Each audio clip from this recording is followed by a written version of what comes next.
Let me introduce myself by first explaining that I am not a medical person and I do not hold a doctorate.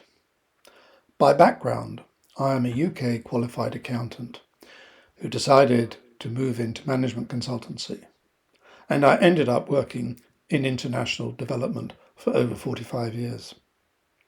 My main fields have been financial control, efficiency, and governance. Over the past 20 years, I have increasingly worked with my wife.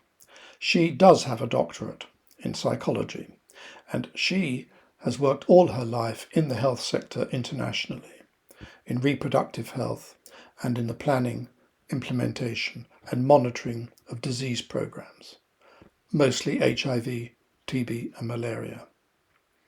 When I work with her, it is to research the financing and expenditure of health systems and disease programs. It is my research on health financing, combined with our individual experiences of working in over 50 countries worldwide, that led me to suggest that we write an article on the effects of corruption on health. Our article deals with the prevalence of corruption and its effects in Africa.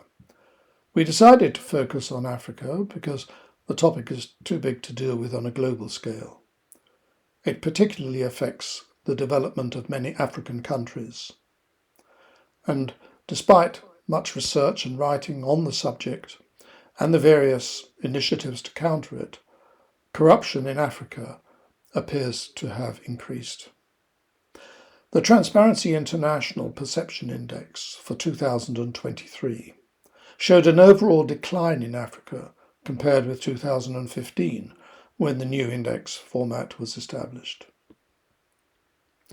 In 2023, only 4 countries in Africa, Botswana, Cape Verde, Rwanda and Seychelles, scored above 50 out of 100. And that indicates that 1.5 billion people in Africa today live in countries with serious levels of public sector corruption. But let's be clear, corruption in health services occurs across the globe.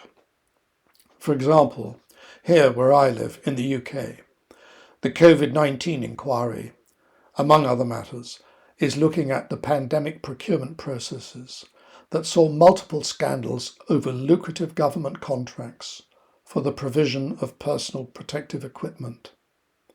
Contracts issued to companies with no previous medical experience or capability to provide such equipment.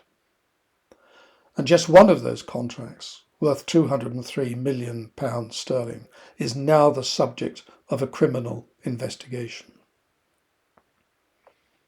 I do not want to repeat what you can read in our brief article, so let me say more about some of the financial aspects of corruption in health. Over many years of management consulting, which requires a lot of research, I can confidently say that difficulty in accessing data is a clear indicator of corruption in the background.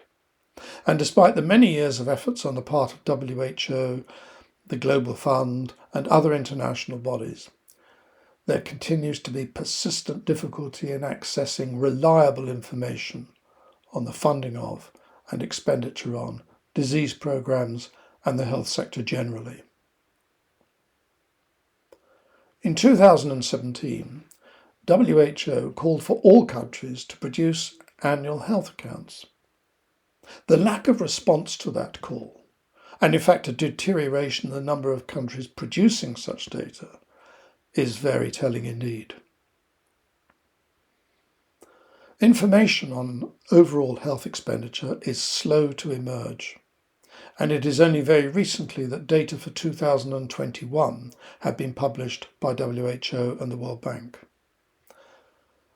That data shows that the total reported expenditure in health in Africa in 2021 was of the order of $138 billion. That amount does not include Libya, Somalia and Western Sahara, so the total is obviously going to be more. Of the total, some 110 billion was in sub-Saharan Africa, and of that amount, approaching 40% was financed by governments, 30% was met by individuals in the form of out-of-pocket payments, and some 13% financed by donors.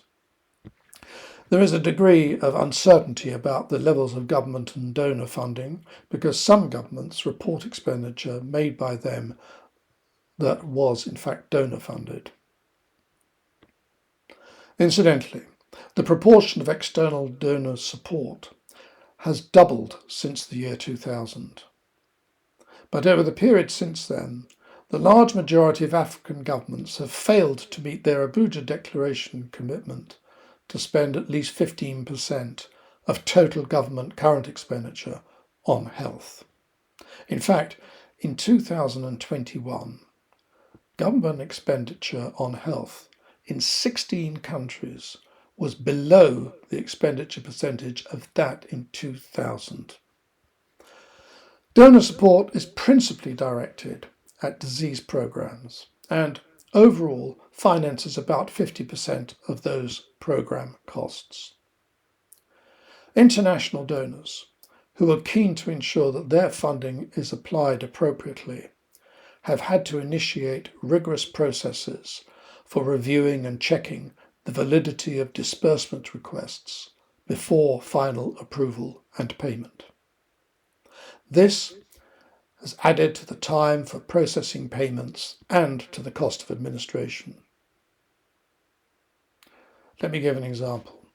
Fiscal agents appointed by the Global Fund to review payment requests typically find invalid claims for expenses relating to transport and attending meetings and training courses. A fiscal agent might receive a barrage of faulty expense claims because submitters hope that some false claims might leak through the system. Another side of this is where expense claims are apparently valid, but where the cost represents a loss to the programme budget. The examples are where people attend meetings to earn an attendance allowance, not to work and contribute to the efforts to fight disease. Or they go for training, not to learn and apply new skills, but to earn allowances while doing no work. Those are also forms of corruption, because wasted expenditure and the added costs of controls and administration result in less money available for disease testing and treatment. For various reasons, the total estimates of expenditure on health are all likely to be understated. First, they do not include all emergency health outlays, especially in areas that are under armed dispute. Second, in some countries, because of weak regulation, they do not include all private health services, whether individual doctors, clinics, or employer-provided facilities. Third, they do not include traditional medicine, which plays a significant role in some countries. Fourth, and perhaps the most significant issue, is that the figures include estimates of out-of-pocket expenditure for entry, diagnosis, treatment, surgery, aftercare, medicines, food and beverages. And those estimates are likely to be less than the reality. From what I saw and heard in the 4 countries that I've lived in, it seemed that most health services in the public sector were paid for in cash, and the majority of those payments were not recorded. The exceptions were health facilities run by well-organised charities. I consider it unlikely that service providers, whether they be ambulance personnel, receptionists, doctors and consultants, attendant nurses or catering suppliers, would own up to and report on the total amount they receive from patients and patients' families. In fairness, there are countries where the pay is so bad and salaries are often unpaid that I can well understand that has fostered the practice of asking for cash payments for some services. Nonetheless, the reality is that in many countries, individuals and/or their family members have to make out-of-pocket payments to receive the medical attention required. And that means that the poorest are often excluded from health services, other than those provided by charities. But corruption in health is not just about demands for unofficial out-of-pocket expenses. It extends to 1. Substitution of approved testing supplies and medicines with fake supplies, and that apparently has been on the increase. 2.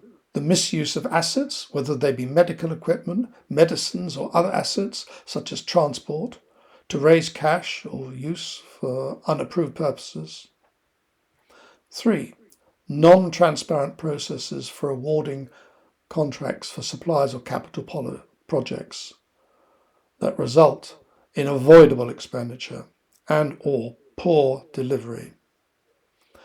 And 4th, preferred access or exclusion of certain types of individuals, whether related to tribalism, status, or infection.